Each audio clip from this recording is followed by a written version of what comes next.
Alright. Alright. Yan. What's up mga kalret? Ito pong muli ang inyong lingkod, Papa Twix TV. Nagsasabing patapato sa langit. Ang tamalog magagalit. Nagre-real talk lang po inyong lingkod. Walang pikunan. Tama! Hashtag Real Talk!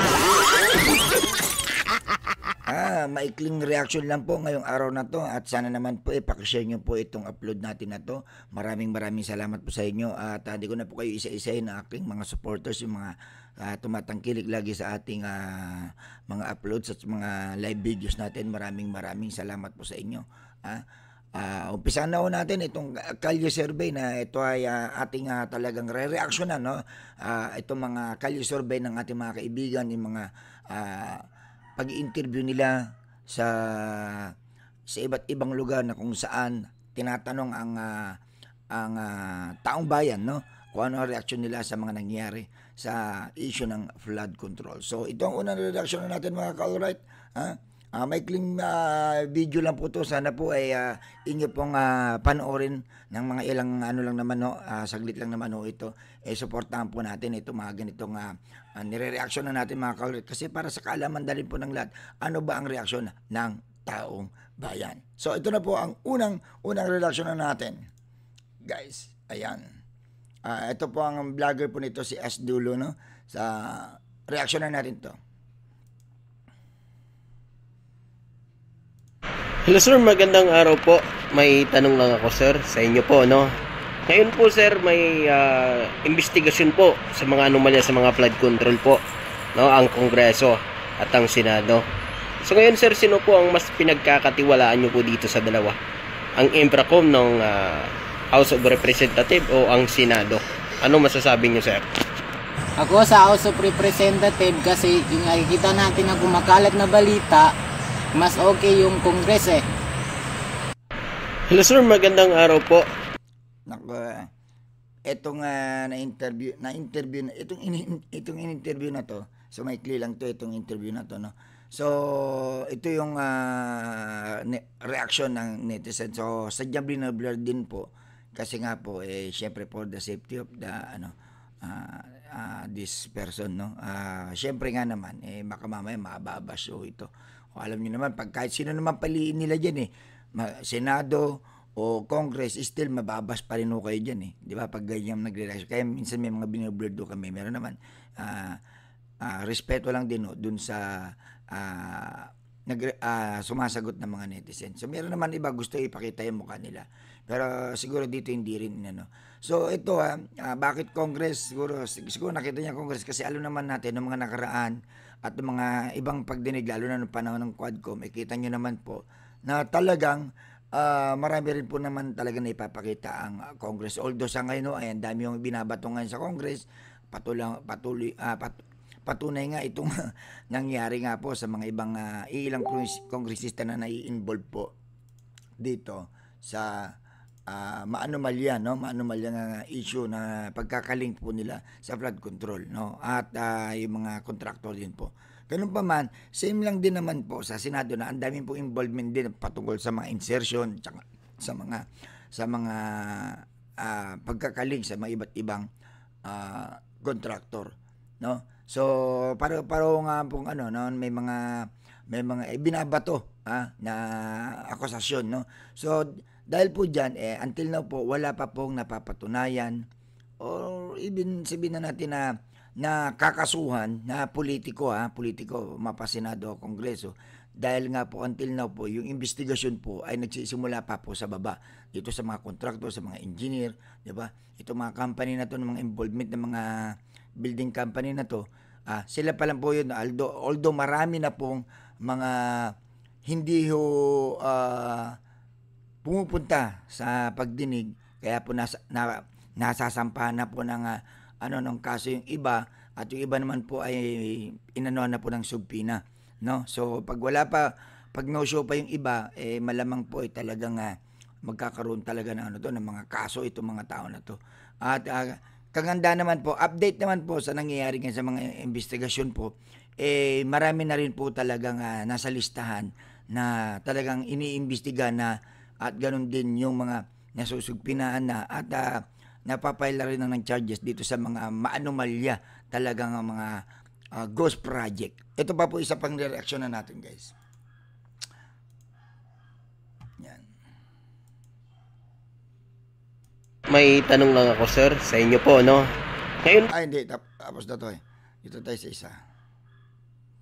Dito tayo. Yan. Ito to. Game.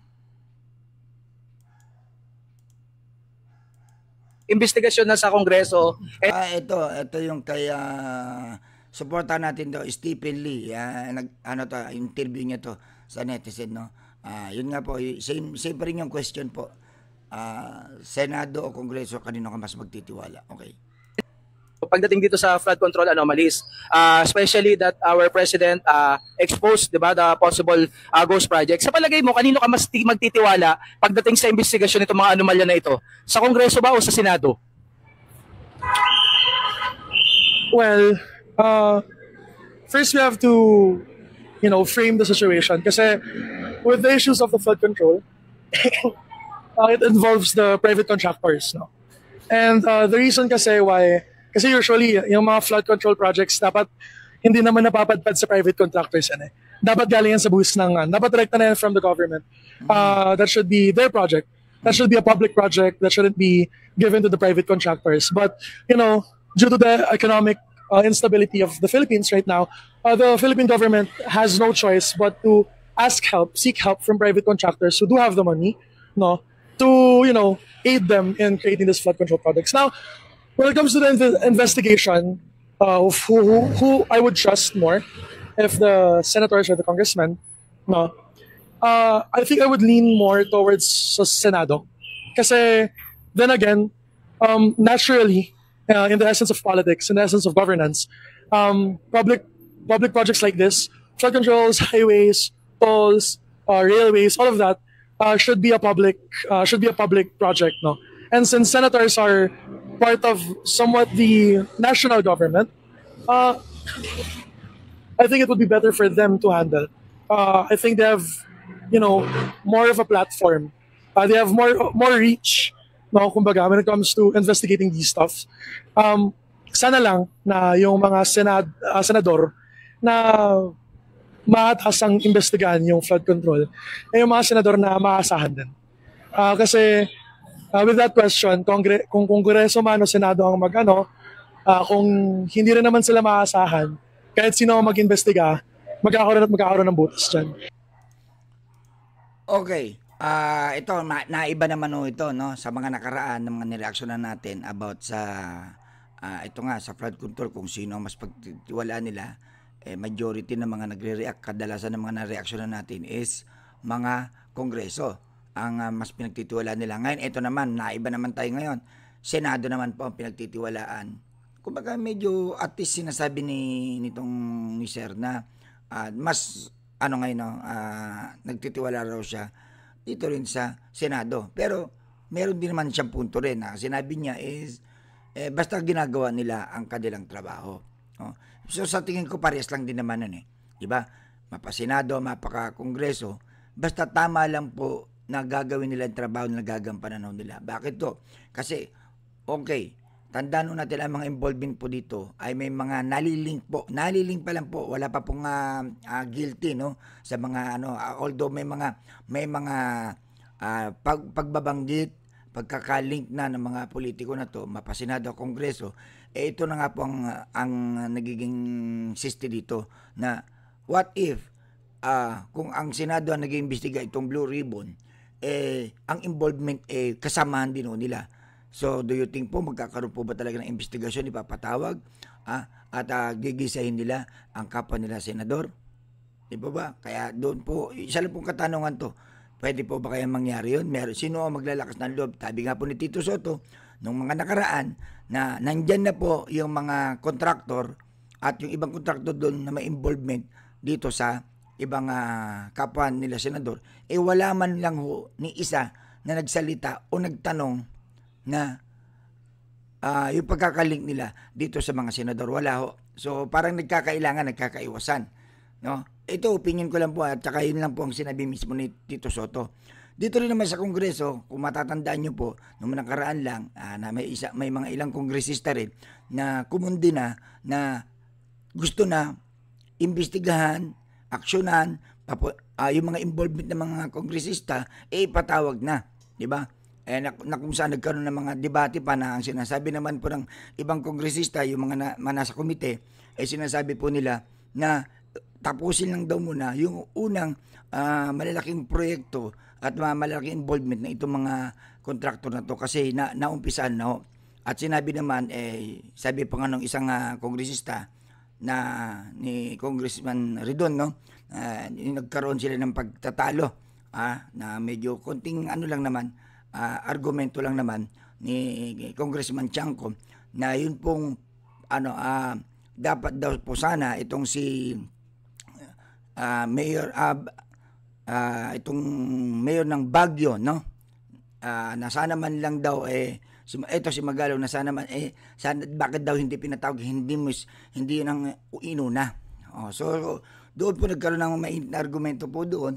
Ang sabi nila po, mag-motion na lang ang ibang kongresista kung gusto nyong papuntahin at maimbestigahan itong si Sa ngayon, for now daw sinasabi ng ilang kongresista, tapusin lang daw muna yung naunang inimbestigahan para hindi naudlot yung ibang dapat magawa na, maaksyonan na. Kasi sabi nga po ng ating presidente, di ba, na kailangan madaliin na. Kasi marami pa yan Marami pa pong mga reklamo at marami pa pong mapapanagot na mga kontraktor, na mga involvement ng mga taga DPWH at saka siyempre kung sino man yung may involved ng mga politiko, mapa-LGU man yan o mga senador, kongresista. So, although lahat po yan, meron po pong may mga haka-haka, may mga pagkakaling po ng mga ilang politiko na yan.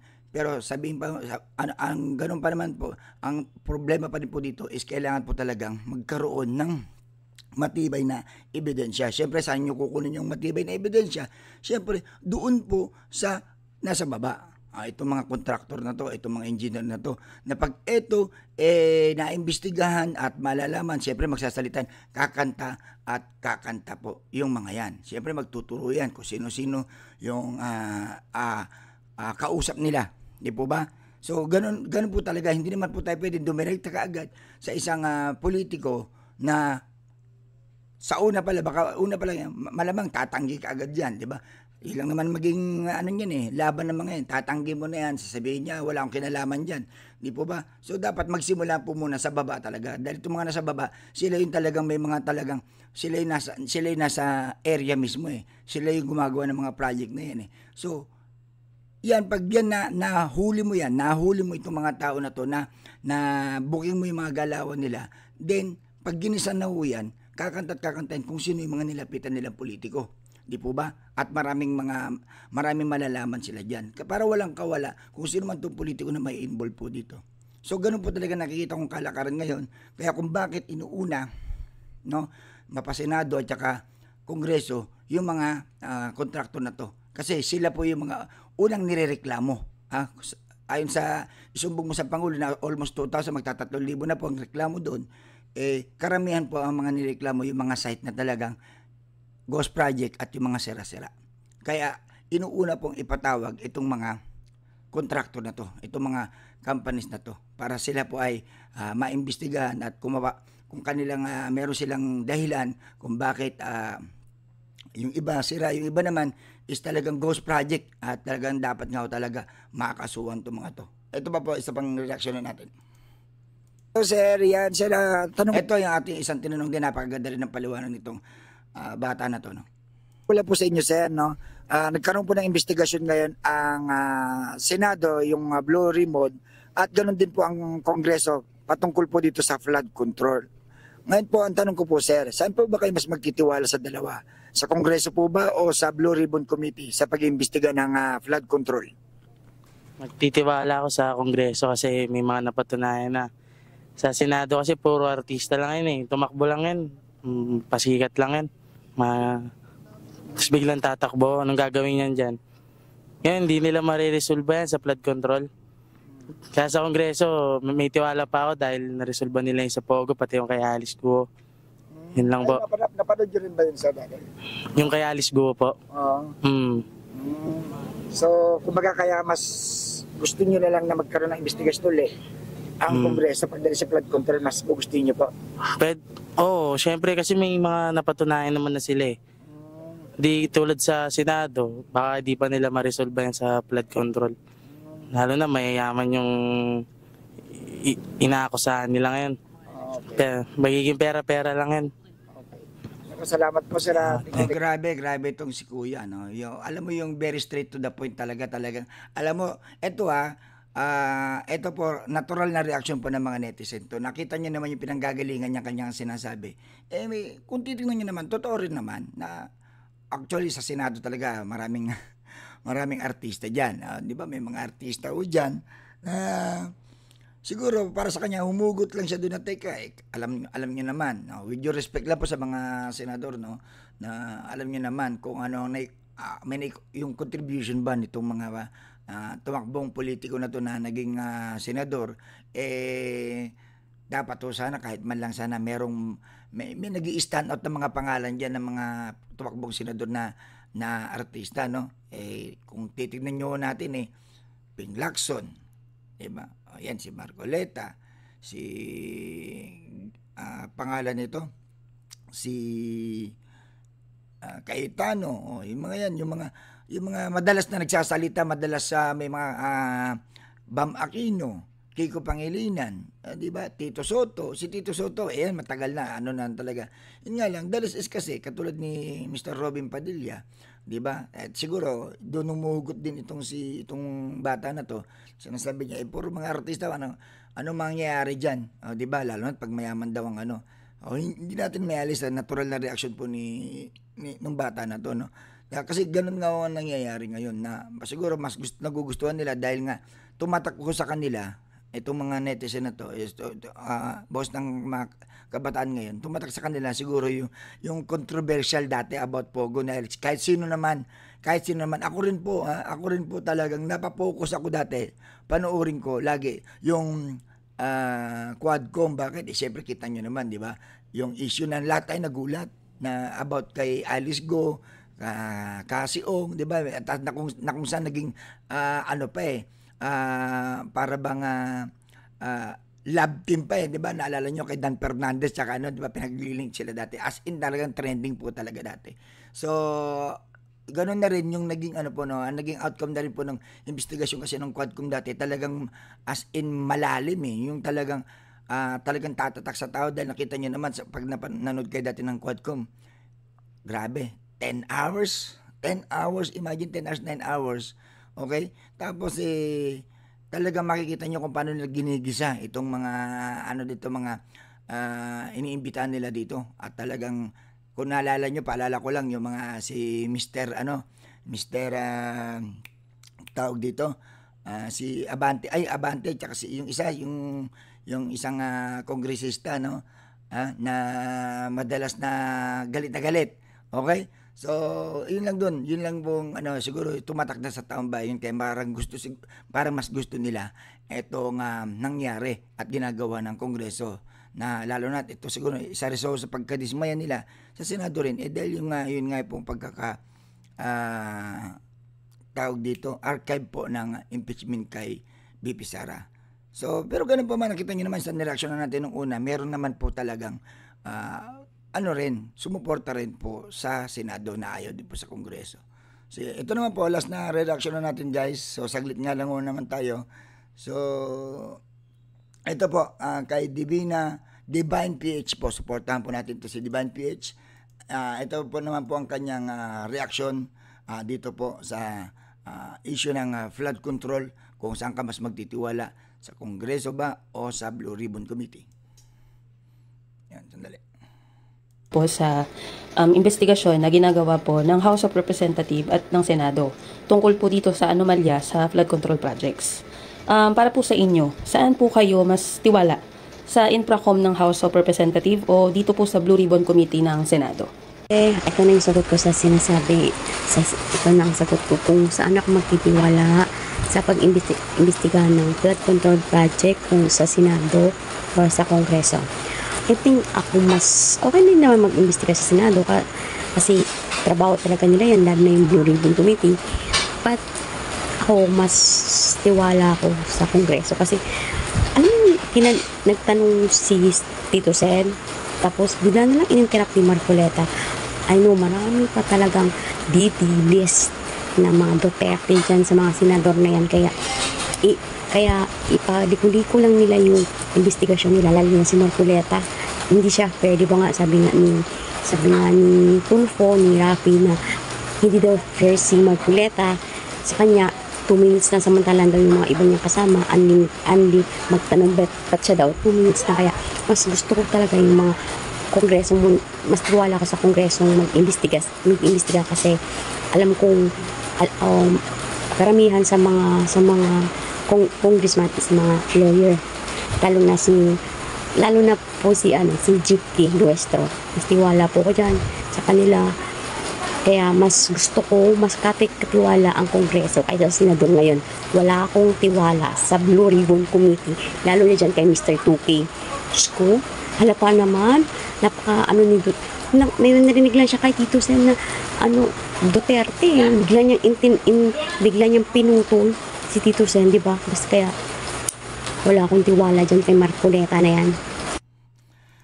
Ito ipagpamin ninyo sa mga nanonood po. Ito i-reaction lang po, netizens reaction po to. Sana wag na naman kayo magagalit kay ate. Opinion niya lang ho yan, okay? So kung siya ay ayaw niya talaga sa Blue Ribbon, which is opinion niya ho yan kasi kung titingnan nga naman natin yung kanyang pinupunto, tama nga naman, no? 'Di ba? Yung nagkaroon po yung talagang medyo naging meme so ngayon, no, na napapanood niyo sa mga TikTok ngayon, yung pong pag ginagawa po ni Marcoleta ngayon na yung pong nagsasalita po si Tito Soto about nung pagkabanggit niya nung sa mga Duterte, ganoon din kay Ping Lacson, pinipigilan niya po. Kumbaga ini-interrupt po.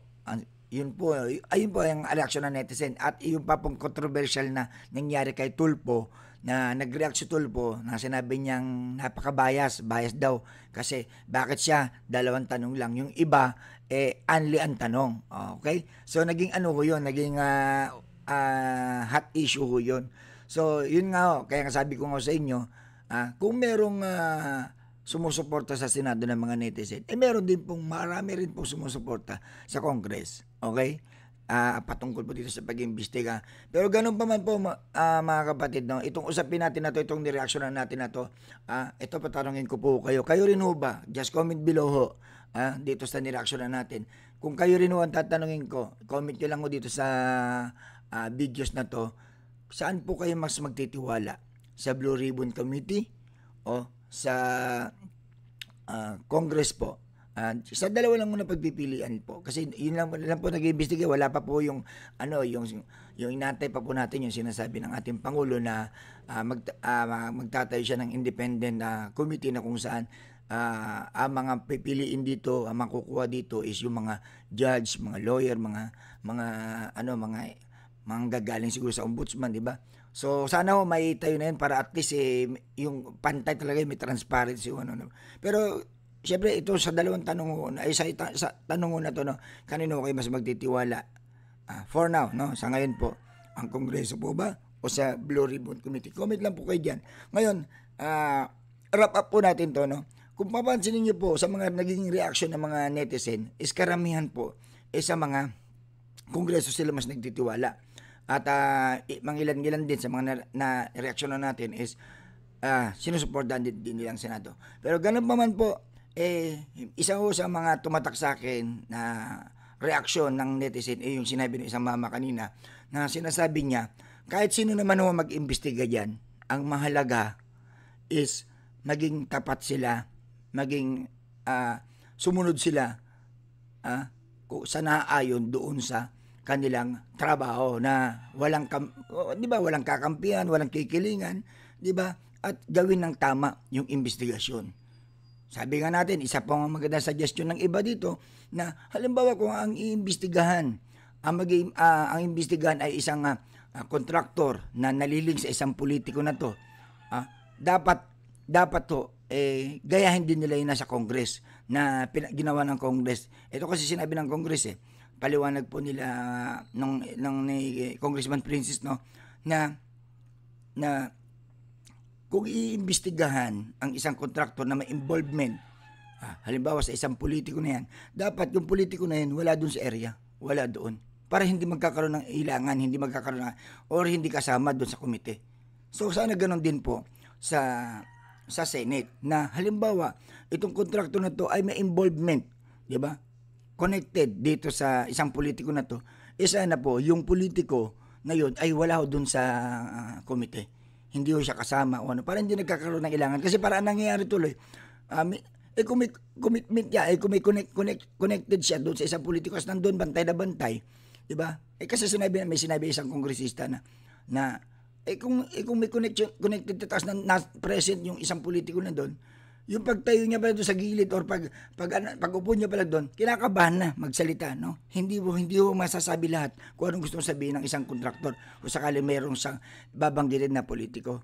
Di po ba? Sa talaga nagkakaroon ng ilangan, maaaring natatakot or naiilang dahil nga nandoon yung at hindi lang yung nagkakailangan yung mga kapwa senador o kapwa kongresista doon. So kung gano'n na mangyari, so tama rin po yung sinabi ng isa sa mga kongresista, no? Sana sa Senado gano'n din po sa Blue Ribbon. Na halimbawa po, patungkol po din, naalala nyo naman po kay Bongo, no? Iso kay Bongo, iso kay Joel Villanueva, na sana wala sila doon. Di ba? Halimbawa, alam nila na may involvement sila doon, alis muna sila doon, di ba? Magkape-kape muna sila doon at hayaan mo nila na magkaroon ng doon para maging pataso, di ba? Ang problema, yung mismo nagtatanong, yung involved po, yung konektado doon sa mga company na to, di ba? Siya pa yung nagtatanong, tapos ang nakakatawa pa doon, habang tinatanong niya, sabay lilinisin niya ang pangalan niya at sasabihin niya, ako po ay hangarin ko lamang, may mga ganon. Tapos nagkaroon pa po ng drama-drama, di ba? Nagkaroon pa ng mala teleserye, tawag dito, maalaala mo kaya ang labasan, di ba? So, yun lang po mga ka-alright, no? Sa tanong ko lang, just comment below po. Ito po ang isa sa mga upload ho natin na sana supportan niyo po itong mga ganitong upload ko na Kalye Survey, reaction. Saan po ba kayo mas magtitiwala? Sa Kongreso po ba? Patungkol to sa pag-iimbestiga sa flood control, kung sa Kongreso po ba o sa Blue Ribbon Committee. Comment po dyan sa at babasahin po natin. Kada maglalay po tayo, babasahin po natin yan. Maraming salamat po guys. Sa mga ka-alright dyan, maraming salamat sa inyo. What's up? Alright, Papa Twix TV. Yo!